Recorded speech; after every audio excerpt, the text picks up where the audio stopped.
ऐसे वर्ड्स जिस पे ना तो स्टूडेंट्स ध्यान देते हैं और ना ही टीचर उसको अच्छे से एक्सप्लेन करना चाहते हैं, वही वर्ड्स मैं लेता हूँ अपनी वीडियोस के अंदर। चलिए मैं आपको बता दूं कि मैं जैसे अपने लास्ट लेक्चर 23 के अंदर मैंने डिस्कस किया था रिफ्लेक्शन रिफ्रैक्शन, बट रिफ्रैक्शन रह गया था। उससे पहले मैं एक बहुत इंपॉर्टेंट टर्म्स डिस्कस करने वाला हूँ, मीडियम।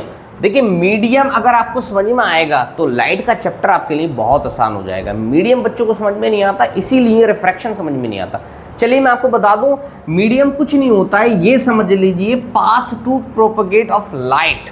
मतलब सर जैसे बाइक को चलने के लिए रोड की ज़रूरत पड़ती है, एयरप्लेन को चलने के लिए आपकी एयर जो आसमान है, स्पेस है, उसकी ज़रूरत पड़ती है, ट्रेन को चलने के लिए ट्रैक की ज़रूरत पड़ती है, ऐसे ही लाइट को ट्रैवल करने के लिए कुछ ना कुछ पाथ की ज़रूरत पड़ती है।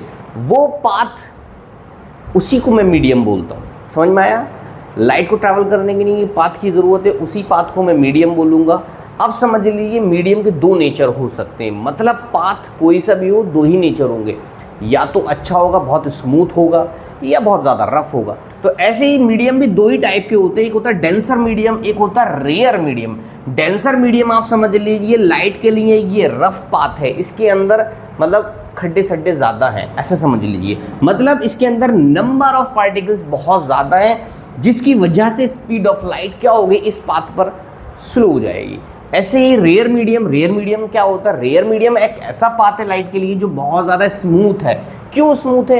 क्योंकि इस पे नंबर ऑफ पार्टिकल्स बहुत लो है, मतलब लेस है, नंबर ऑफ पार्टिकल्स जो है बहुत ज़्यादा लेस है, इसीलिए इसकी स्पीड ऑफ लाइट एकदम स्मूथ रहेगी और वेरी फास्ट रहेगी।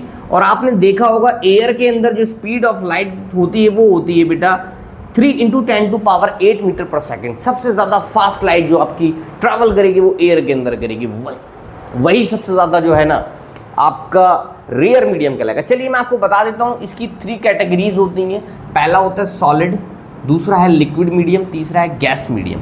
सॉलिड सबसे ज़्यादा डेंसर होगा आपका सॉलिड, और सबसे ज़्यादा जो गैस है वो सबसे ज़्यादा रेयर होगा। मतलब जो गैस होती है मतलब एयर मीन्स रेयर, सबसे ज़्यादा रेयर मीडियम एयर होगा और डेंसर सबसे ज़्यादा सॉलिड होगा। चलिए अब मैं आपको बता देता हूँ कि लिक्विड क्या है। फिर सर लिक्विड क्या है? देखिए अगर इन दोनों का कंपेयर करेंगे तो सबसे ज़्यादा डेंसर तो सॉलिड है ही, लेकिन लिक्विड से कंपेयर में रेयर हो जाएगा, मतलब उसमें नंबर ऑफ पार्टिकल्स कम होंगे लिक्विड में सॉलिड के कंपेयर में, इसीलिए वो रेयर हो जाएगा। अगर हम बात करेंगे इन दोनों के कंपेरिजन की तो लिक्विड जो है आपका वो डेंसर बन जाएगा, किसके कंपेयर में?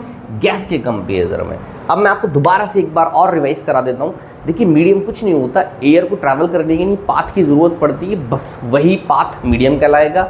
और वो पाथ दो ही नेचर के हो सकते हैं, या तो बहुत ज़्यादा स्मूथ हो सकता है तो उसको मैं बोलूँगा रेयर, क्योंकि उसमें पार्टिकल्स ब्रेकर कम है, और बहुत ज़्यादा जिसके अंदर ब्रेकर्स होंगे, खड्डे शड्डे होंगे, वो डेंसर मीडियम कहलाएगा, क्योंकि नंबर ऑफ पार्टिकल्स ज़्यादा है तो उसमें speed of light very slow होगी, इसमें speed of light very fast होगी।